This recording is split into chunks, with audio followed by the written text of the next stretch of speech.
Hi guys! Welcome sa aking mini vlog. Ayan, samahan nyo kami mag-quick escape from Tagaytay to Matabungkay Beach sa Nasugbo, Batangas. Ayan, quick escape lang para maligo ng dagat. And nagmotor lang kami galing Tagaytay to Nasugbo. And yan, dinaanan namin yung parang bagong gawang sky. Ay, hindi ko alam kung skyway ba yan dito sa May Mendez. And nadaanan din namin yan yung Alfonso. Ayan, madadaanan nyo yan pagpapunta kayo ng Nasugbo. And ayan yung Twin Lakes. Ayan, marami din yung napuntang turista. And maganda din dyan kasi tanaw nyo yung Taal Volcano.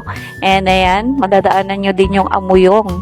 And ayan, ito yung pinaka bayan ng Nasugbo dito sa ano. Ayan, yung pinaka yung sa harapan, yung welcome to Nasugbo. And ayan, madadaanan nyo din yung village na yan. Ayan, may iba't ibang kulay ng ano niya, may black and maraming magagandang bahay.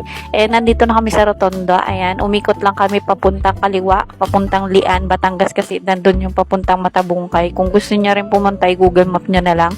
And ayan, nakarating na kami sa Matabungkay. Ito yung tinatawag nilang sentro. And ayan, dire-diretso lang siya kasi kaya siya tinawag na sentro kasi dire-diretso papuntang dagat. Ayan, 2 hours yung aming biyahe dito kasi umalis kami ng Tagaytay 2:40 tapos nakarating kami ng alas 4. Ayan, dito sa bungad, ayan, may paradahan naman dyan kasi magbabayad lang kayo. Ayan, tapos maraming sasalubong sa inyo kung magre-rent ba kayo ng cottage or ng room or per night, parang ganun. Tapos pagpasok nyo dyan, wala namang entrance fee. Ayan, free naman siya. Kung gusto nyo ng cottage, ayan, may babayaran kayo. Tapos ayan guys, napakaganda din ng dagat nila.